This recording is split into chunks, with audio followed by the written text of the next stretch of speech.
Well, hello there and welcome to the podcast. I have something a little bit different for today's episode. You know that normally on Tuesdays I do Q&As. Don't worry, we're going to get back to those. Should get back to those next week. Today is just going to be a little bit different.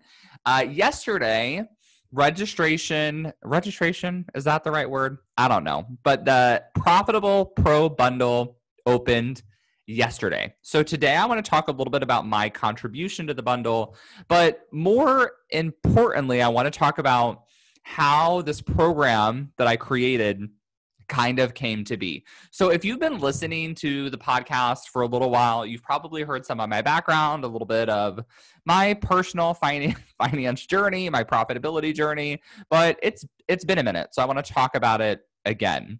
So essentially, what's happened is over the past couple of years, I've really been working on my own personal finances. And that's all culminated in me creating this course called Unfuck Your Finance, which is, I want to say, like a twin to Unfuck Your Biz, my signature program. It's really like the next step or the evolution after that. And that's what I've contributed to this bundle. So if you're curious about this program and how you can get access to it, you want to make sure that you can stick around and hear all the details. Because spoiler alert, it's only $97 compared to my normal courses and everything else you're getting. It's a steal of a deal.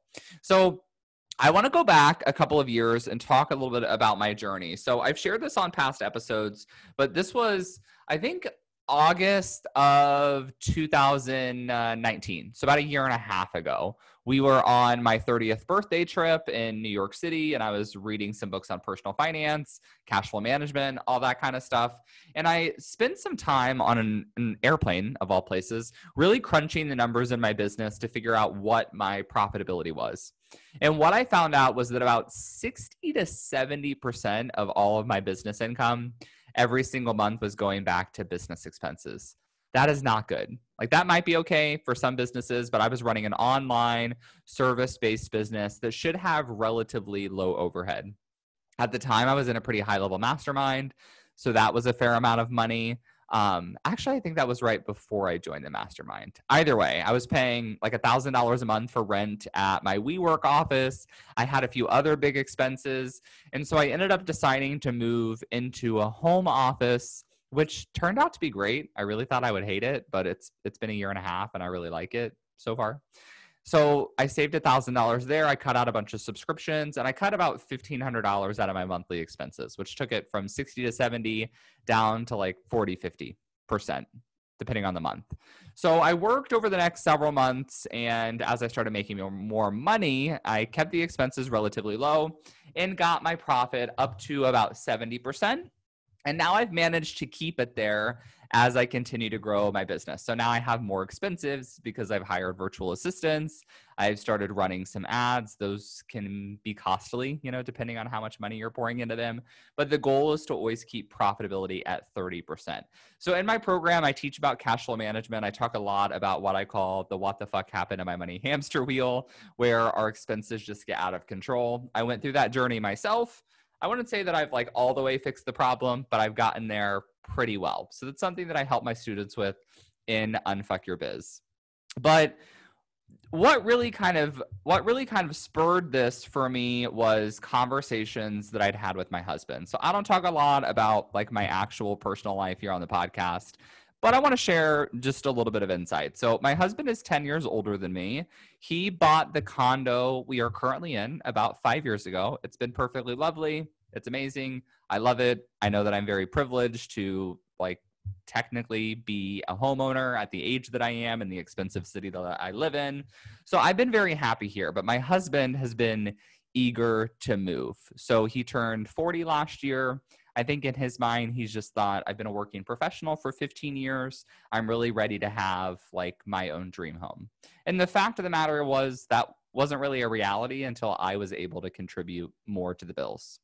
And this is something that I know based on the conversations I've had with my students that is a very, very common thing in small business. We just don't talk about it that often. There are a lot of people who have significant others or are supported in other ways as they start their business. A lot of you might not be in that position, so this might not resonate.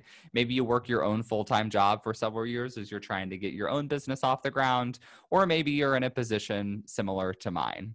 But what happened was really it came down to I needed to be able to contribute X amount of dollars to the monthly household expenses in order for us to be able to buy a new home. So in order for me to do that, I kept telling myself, I was really just kicking the can down the road. So I thought, well, once I'm making X amount of money, I'll be able to do that. And I'll be there next year. I'll be there next year. And this kind of keeps happening, right? Because we get on that hamster wheel. But at some point we have to realize, you know what? I can really make this work with the level of income I'm at now. I just need to be serious about the way that I'm managing my money. And when I start making more money, I'll already have the money managed. I'll be profitable. It'll be even better.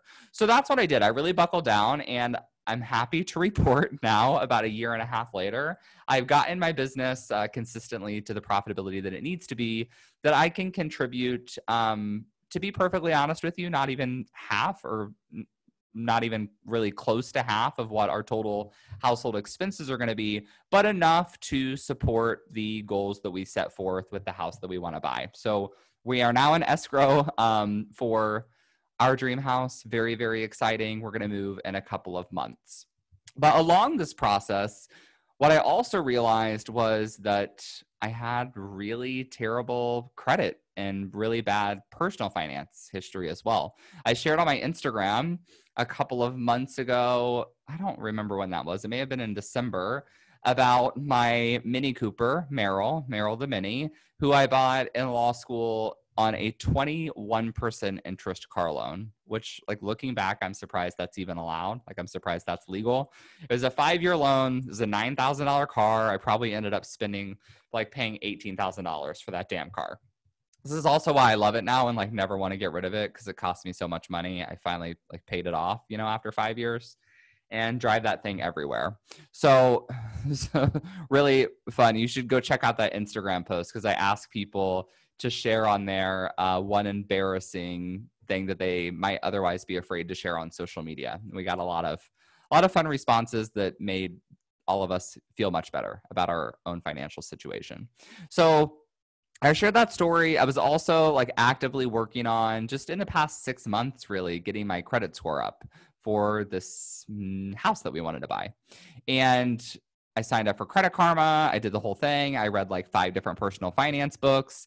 And when I started looking into it, I feel like this is relatively common, I'm not sure, but I had an AT&T bill from like 6 years ago that was in collections that I didn't even know about. I paid that off. After that, I got a secured credit card, which is a little bit embarrassing to admit. I will be honest. If you're not sure what a secured credit card is, it's basically a credit card with training wheels. You have to prepay your credit limit. So I put $200 down, and then my credit limit is $200. And if I ever cancel, I'll get my $200 back. But usually they do that. So if you default on your credit card, they get to keep your $200 and the credit card doesn't lose. So I did that for about a month or two. Then my credit score got high enough to get an actual credit card. And then I got an actual credit card. And now, a few months later, my credit score has gone up by 80 points so far. So this has been the process I've been going through. And obviously, as you can tell from my story, I still don't have excellent credit. I'm not really the person who's in a position to tell you how to have excellent credit, how to build your rich life, be debt-free, all of that kind of stuff. I am still in the middle of this journey myself. Personally, I'm at the point where I have no consumer debts. I should take that back. I have no consumer debts in the sense that I have no credit cards. I have no car loans. That's usually what I think of when I think of consumer debts. I still have student loans. That's technically a consumer debt, and we will have a mortgage, but that'll be it. So debt-free other than the student loans. And I'm working on getting that paid down. So that's the big question I've been curious about and talking to my friends about. I've been posting polls in the Facebook group, talked to a certified financial planner about the question of, once you're debt-free, if you don't owe any back taxes, if you got all that taken care of, and you don't have any credit cards, how should you prioritize paying off your student loans, paying down your mortgage and saving for retirement. And there's a lot of competing philosophies. There are people out there who absolutely hate debt, think that it's the worst thing ever and that you should be totally debt-free. And there's other people who say mortgages are totally fine. It's safe debt. Don't stress out about your student loans. Just make your minimum payments and put all the extra money you have into retirement and let it accrue interest. So what I'm doing is I've been collecting all of this information and I've put it into this course with just the facts. So I'm going to tell you definitely some of the things that you should do, but then the goal is I'm creating a system for you to create what I'm calling milestones. So a milestone is it's like a financial goal. So one milestone might be pay off American Express card. One milestone might be pay off that one student loan if yours aren't consolidated. A milestone might be pay off my car. It might be pay off my 2018 back taxes. And the goal is I want to give you all the information to understand how these interest rates work, to know if you owe back taxes, what the tax penalties are, and really to give you the tools to prioritize, should I start an emergency fund? Should I build my emergency fund up to $1,000 or $5,000? Maybe I'm going to split that into 2 milestones. So I want to save $1,000 for emergencies. That's milestone number 1. Milestone number 2 is going to be to pay off all my credit cards. Milestone number 3 is going to be to finish saving up to $5,000 in an emergency fund. And then milestone number 4 is going to be to pay off my car. So the goal is to give you all the information that you need in order to weigh the pros and the cons of all of these different personal finance goals that you might have in your life, and then to teach you how to create a system to actually do them.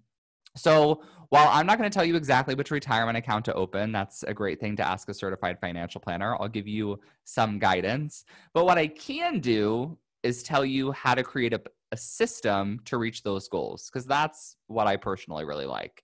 I teach cash flow, and on the business side of things, I feel really comfortable with that, how to automate tax savings, all this good stuff. So what I think can be really helpful is kind of combining the tactical and mathematics side of interest rates, along with the psychology side of how do I automate this and make it simple so that I actually reach my goals. So that's what we're doing inside of Unfuck Your Finance. And I mentioned that it's a little bit of a twin or a successor to Unfuck Your Biz. And what I mean by that is in Unfuck Your Biz, we really work on your business cash flow. And Unfuck Your Finance, the goal is that your cash flow is in order and that you can get your finances in order. The original idea of this program was that it was only going to be open to my Unfuck Your Biz alumni students. And that's largely still going to be true. Like, I'm not planning on putting a buy now button on this on my website. In the long term, I'm not planning on really launching it on a regular basis. That could change. We'll see. But it's one of the core offerings in my alumni membership. So Unfuck Your Biz is my signature program. It opens up live twice a year.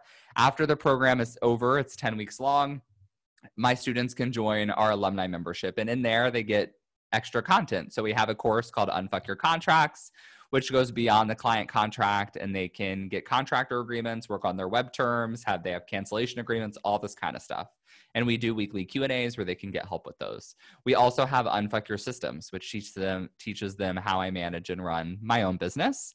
And then Unfuck Your Finance is the third course I'm creating specifically for them. They may get more Unfuck related, insert whatever courses here. One I have on my radar is Unfuck Your Hiring, for people who want to hire contractors and employees. Don't hold me to that. I haven't decided if and when I'm going to create that. But what I decided to do was, once I created Unfuck Your Finance, I was going to offer it for one time only, at least for right now, for one time only to the general public. And I decided that there would be no better way to do that than inside of the Profitable Pro bundle. So the past week, you've heard me talking about it. This is a bundle of about 30 different resources by different course creators. Some of them are geared specifically towards wedding industry professionals. Some of them are not.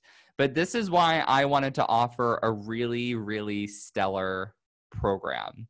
Because for my audience, some of you may join and you may only want to go through my program, and that's totally fine. But you might say, oh, you know what, this Pinterest course over here, it may be specifically for the wedding industry, but I can still learn a lot from it. So I'm going to go through that too. That's basically just like a nice bonus. That's the way I think about it. So here's the key information you want to know. If I were going to sell Unfuck Your Finance on its own, I'd probably call it a $497 course, $500 course, basically, if we're rounding up. If I were going to do a one-time launch for it, I most likely, I would sell it for $197 if I wanted to get a lot of people in the program. Or $297. $297 would probably be the smart price. I'd probably sell it for $197 if I wanted to get a lot of people in there as a beta round. But the amazing thing is this bundle that we're doing is only $97. So you're going to get this $500 value course for $97 plus about 29 other offerings, which is actually kind of wild. So I hope that you join. My goal is that you join Unfuck Your Finance. And what I also want to let you know is that if you sign up through my link, I'm going to get affiliate commissions for that. So that would be much appreciated.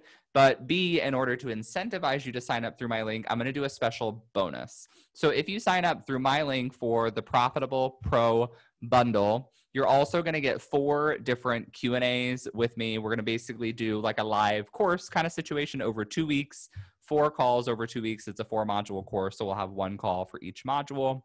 It's going to be super fun. And also keep in mind that the only way you can get access to this right now is through the bundle. So you have to sign up. I'll have the link to the bundle in my Facebook group. We will put it in the show notes of this episode, so you can go there. You can also DM me on Instagram at Braden Adam Drake and say, hey, I want to sign up for the bundle. Give me your link. I will send that to you. You can get signed up. I'm also setting a really big goal. So my goal is to get 100 people registered and signed up for the bundle through my link. We're probably going to do something fun if we reach our goal. I haven't figured out what that's going to be yet. If you have ideas, let me know. But go sign up. It's going to be amazing. I would love, love, love to help you unfuck your finances.